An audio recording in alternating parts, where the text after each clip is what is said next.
Assalomu alaykum barchaga. Sizlar bilan Nevrologiya akademiyasi lektor doktor Serdor. Bu videoda biz bazal gangliya kasalliklarining simptomatologiyasi haqida gaplashamiz.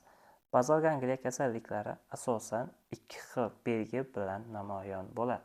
Birinchisi motor belgi, ikkinchisi nomotor belgilar. Bu videoda asosiy e'tiborni motor belgilariga qaratamiz. Motor belgilar ham o'z navbatida shartli ravishda ikkita katta guruhga bo'linadi. Birinchisi manfiy simptomlar. Bu nima degani? Bizda qandaydir funksiya yoki qandaydir harakat bor edi, buning cheklanishi yoki yo'qolishi negativ simptomlar deyiladi. Bunga kiradi bradikineziya, gipokineziya va postural reflekslarning yo'qolishi. Keyingisi musbat simptomlar. Qandaydir harakatning qo'shilishi yoki qandaydir harakatning paydo bo'lishiga biz musbat simptomlar deyiladi. Bunga tremor, rigidlik, ixtiyorsiz harakatlar, xoreya, atitoz, balizm va distoniyalar kiradi. Dastlab manfiy belgilar haqida, ya'ni gipokinez va bradikineziya haqida gaplashsak. Gipokineziya nima? Gipokineziya harakat sonining kamayishi. Masalan, biz normal odam bir daqiqada 15-20 marta ko'zni yumsa, gipokineziyada bu 3-4 martagacha kamayib ketishi mumkin. Bundan tashqari, harakat boshlashdan oldin tayyorgarlik. Masalan, stulda o'tirgan paytimiz o'rnimizdan turishimizdan oldin oyoqlarni tortib to'g'rilaymiz va qo'limiz bilan suyanchiqqa ushlab keyin turamiz. Gipokineziyada to'g'ridan to'g'ri turishga harakat qiladi va bu harakatni amalga oshira olmaydi. Bundan tashqari yana misol keltirishimiz mumkin. Yurgan paytdagi qo'llarning harakati. Gipokineziyada bu ancha pasaygan yoki yo'qolgan bo'lishi ham mumkin. Keyingisi bradikineziya. Bradikineziya nima? Harakat tezligining sekinlashishi yoki bir harakatning boshlanishidan toki oxirigacha, yakunlanishigacha ketgan vaqtining uzayishiga biz bradikineziya deymiz. Keyingisi akineziya. Akineziya nima? Akineziya bu harakat boshlashga ketgan vaqtni, masalan, impuls bosh miyada hosil bo'lganidan toki mushak qisqarishigacha bo'lgan vaqt, ya'ni o'sha vaqt uzaygan bo'ladi. Bu akineziya deyiladi. Yoki harakatning butunlay yo'qolishi ham mumkin. Keyingisi biz differensial diagnostika qilishimiz kerak. Nimalar bilan? Falajiklar bilan. Bunda asosiy belgilardan biri mushak kuchi saqlangan bo'ladi. Bu apraksiyaga ham o'xshamaydi, chunki u qanday foydalanishdan biladi. Keyingisi Parkinson misolida ko'rsak, avtomatik harakatlar yo'qolishi. Masalan, oddiy o'tirgan paytimiz qo'llarni bir-biriga chirmashtirishimiz yoki kiyimimizni to'g'rilashimiz yoki yuzimizga qo'limiz tegib ketishi mumkin. Bu normal holat. Oyoqlarni chachtirib yoki oddiy harakatlar yo'qoladi. Bu avtomatik harakatning yo'qolishi. Bu gipokineziyaga kiradi. Gipomimiya. Yuz ifodasi qotib qoladi. Ko'z pirpiratish kamayadi yuqorida aytganimizdek. Bu gipokineziyaga kiradi. Sialariya.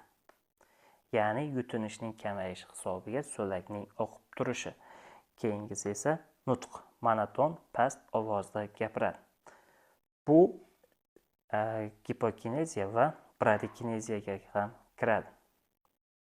Endi bradikineziyaning patofiziologiyasini to'xtalsak. Bradikineziya aytdik, bir harakat boshlanishidan toki u yakunlanishgacha bo'lgan vaqtning uzayishi.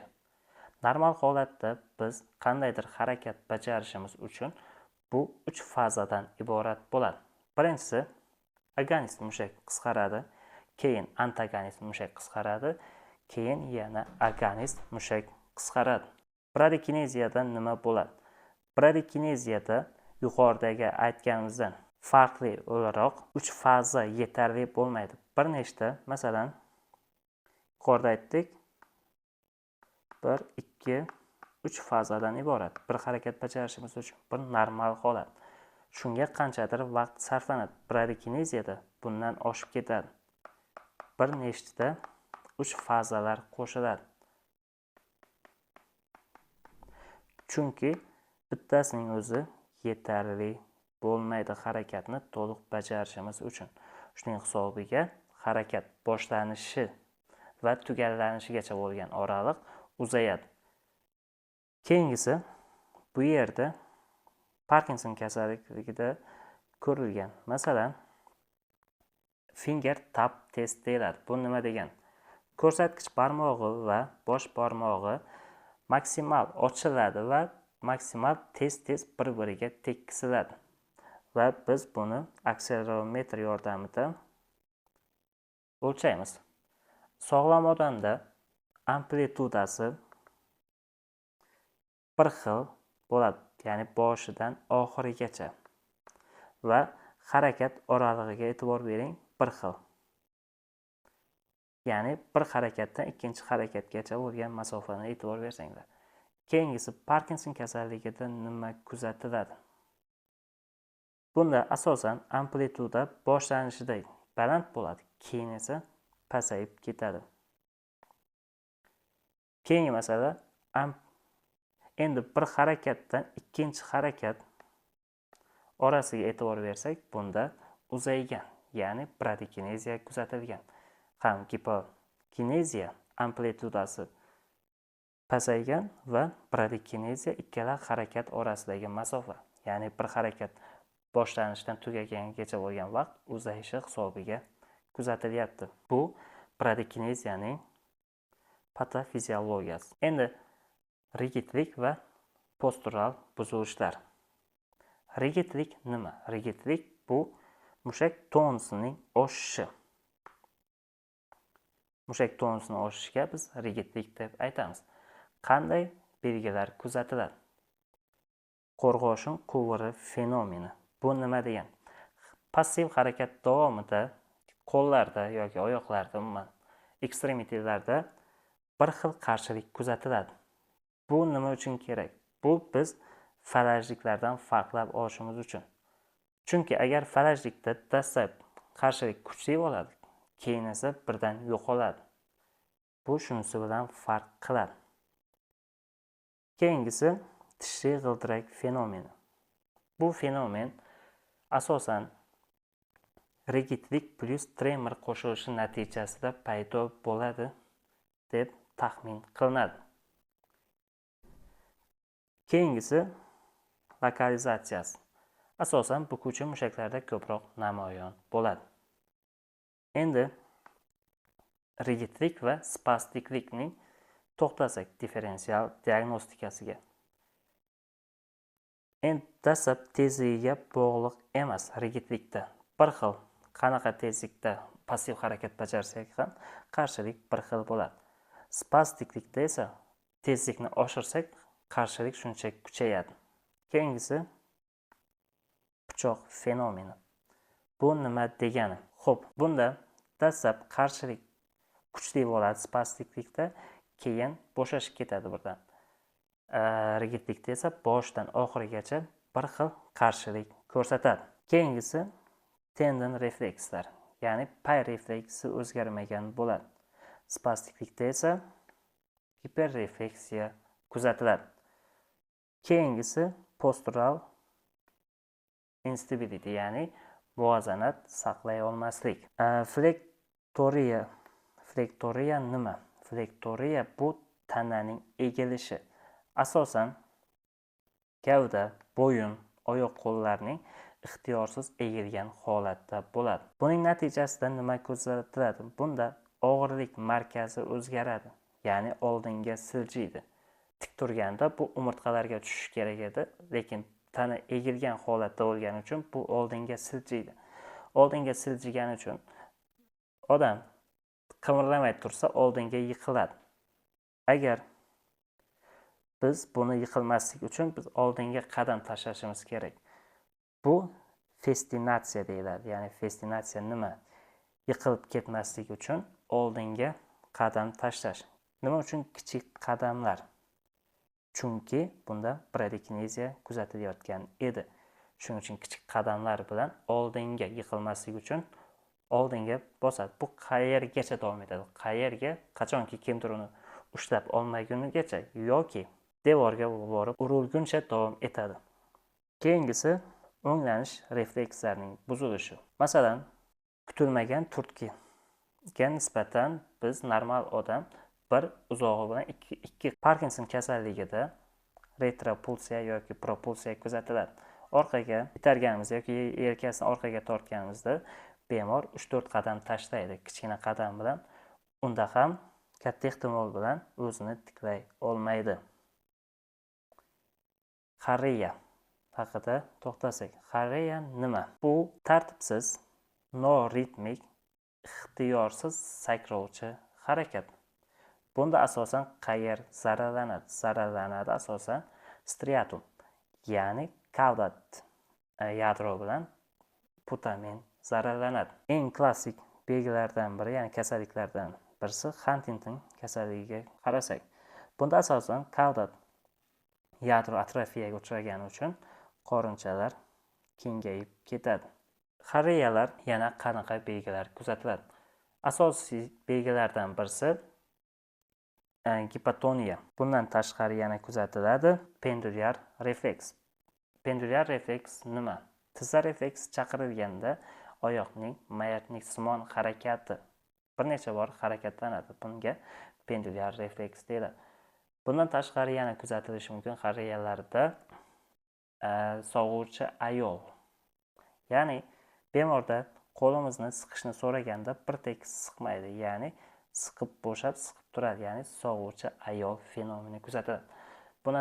Bundan tashqari yana xarakterli belgisi, bemorga tilni chiqarib turishni so'ralganda uzoq vaqt chiqarib tura olmaydi. Ichkariga kirib ketadi, chiqadi, ichkariga kirib chiqib turadi. Xorreya asosan xulosa qilsak, bunda zararlanadi striatum, belgilari gipotoniya, pendulyar refleks, sog'uvchi ayol fenomeni va bundan tashqari tilini chiqarib tura olmaydi. Xuddi ilonning tiliga o'xshab deyiladi ba'zi kitoblarda, ya'ni ichkariga kirib chiqib turadi. Atetoz. Atetoz nima? Atetoz bu tananing, ya'ni ma'lum bir qismining uzoq vaqt bir xil pozada ushlab tura olmasligi. Buni harakatlanuvchi distoniya ham deb aytiladi. Asosan kuzatiladi qo'l va oyoq panjalarida, yuzda va tillarda uchraydi. Qo'llarning yozuvchi, bukuvchi harakati, pronatsiya va supinatsiya harakatlari kuzatiladi. Asosiy zararlanadi lentikulyar yadro. Bu yerda ko'rishimiz mumkin atetoz. Asosiy sabablar nima? Asosiy sabablar bo'lishi mumkin insult yoki non-ketotik giperglikemiya yoki perinatal gipoksiya holatlarida atetoz kuzatiladi. Balizm nima? Balizm bu ham xorreya va atetozga o'xshab ketadi, lekin nimasi bilan farq qiladi? Farq qiladigan asosiy jihati bunda qatnashadi amplitudasi yuqori. Bundan tashqari yana kuzatish shiddatli kechadi. So'ng bu zararlanadigan qismi subtalamik yadro hisoblanadi. Yana e'tibor berishimiz kerak balizmda. Balizm nima uchun xavfli? Chunki bu energiya sarfi, ya'ni oxirigacha sarflanadi. Buning natijasida bemor o'lishi ham mumkin. Chunki bemor uxlamaydi yoki qo'l oyoqlarni shikastlab olishi mumkin. Bu qanday davolanadi? Asosan neyroleptiklar orqali davolanadi. Balizm keyinchalik xorreya atetozga aylanib ketishi mumkin vaqt o'tishi bilan. Distoniya nima? Distoniya bu tananing ma'lum bir g'ayri tabiiy harakat, ya'ni pozitsiyada qolishi. Bunda nima kuzatiladi? Kuzatiladi tananing ma'lum bir guruh mushaklarida antagonist va agonist mushaklarning bir vaqtda qisqarish natijasida ma'lum bir holatda qotib qoladi. Pozitsion giperkinez. Bu bo'ladi ikkiga bo'linadi. Ya'ni lokal va generallashgan. Lokalniga nimalar kiradi? Servikal distoniya. Bundan tashqari blefarospazm, oromandibulyar distoniyalar ham kiradi. Ya'ni tarqalgan shakli yoki generalizatsiyalashgan shakliga nima kiradi? Bunda qo'l oyoqlarning birgalikda buralib qolishi. Xo'p, servikal distoniya haqida to'xtalsak, bu yerda e'tibor bersak, tananing joylashiga, ya'ni boshning joylashiga qarab bir qancha guruhlarga bo'lingan. Lateral collis, torticollis, retrocollis, lateral shift. Xo'p, pastda xuddi shunday, ya'ni lateral caput, torticaput, antecaput, retrocaput. Ikkalasining farqi nima? Ya'ni caput va collis farqi nimada? Collis bu umurtqa pog'onasining, ya'ni bo'yin umurtqalarining buralishi. Caput bo'lsa, birinchi bo'yin umurtqasi va boshning nisbatan buralishiga biz lateral caput deb aytamiz. Keyingisi blefarospazm. Blefarospazm nima? Bu ko'zning aylana mushaklarining qisqarishi natijasida yuzaga keladigan fokal, ya'ni lokalniy distoniya. Bu asosan ikkala tomonda uchraydi. Natijada funksional ko'rlikka olib kelishi mumkin. Bunda e'tibor berishimiz kerak, ikkala tomonda uchrashi kerak. Ko'pincha bir tomonda uchrasa, ko'proq fatsial farajiklarda kuzatilishi mumkin. Shu bilan bugungi leksiyamiz tugadi.